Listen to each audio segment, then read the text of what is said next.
Ya, saat ini saya berada di Pavilion Indonesia, tepatnya di World Expo 2025 Osaka di Jepang.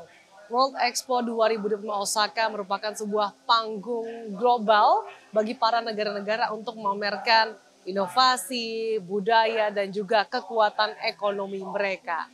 Dengan mengusung tema Nature, Culture, Future, Pavilion Indonesia bukan hanya menjadi etalase kekayaan budaya Nusantara saja, melainkan sebuah panggung diplomasi ekonomi. Di sini para pengunjung dunia akan diajak untuk melihat langsung berbagai potensi ekonomi Indonesia di berbagai sektor, mulai dari energi terbarukan, ekonomi digital, hingga pembangunan berkelanjutan. World Expo 2025 Osaka ini akan berlangsung selama 6 bulan pemirsa, mulai dari April hingga 13 Oktober 2025 mendatang, dan diperkirakan akan ada sebanyak 28 juta pengunjung yang akan hadir di sini dari sekitar 158 negara yang terdiri dari investor global, pelaku bisnis, hingga para pemimpin pemerintahan.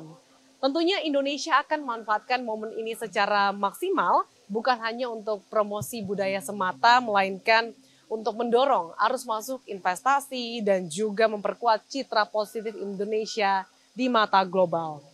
Pavilion Indonesia hadir dengan semangat besar, di mana pemerintah Indonesia menargetkan capaian ekonomi yang lebih tinggi dibandingkan dengan capaian saat Expo 2020 Dubai lalu, dengan nilai transaksi dan investasi mencapai 2 miliar dolar selama 6 bulan penyelenggaraan. Target ini bukan tanpa dasar, berdasarkan data Kementerian Investasi dan BKPM, minat investasi Jepang di Indonesia terus tumbuh. Di mana kita tahu bahwa Jepang ini merupakan salah satu dari 5 besar negara dengan arus investasi langsung atau FDI ke Indonesia dengan berbagai sektor, mulai dari sektor manufaktur, energi, dan juga teknologi digital.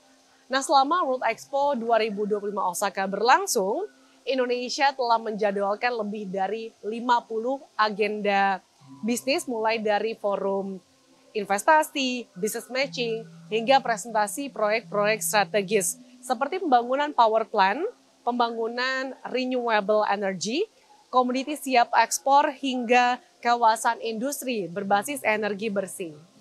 Tentunya kehadiran Indonesia tidak hanya soal branding budaya semata, melainkan juga sebuah langkah nyata untuk membuka peluang arus investasi dan juga memperkuat neraca perdagangan.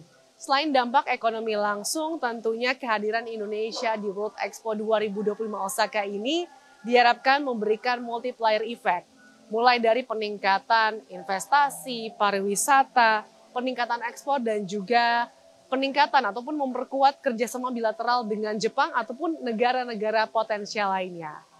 Demikian yang dapat kami sampaikan langsung dari gelaran World Expo Osaka 2025 di Jepang. Saya Andi Shalini dan juru kamera Ari Budi, CNBC Indonesia Beyond Business. Kembali ke studio.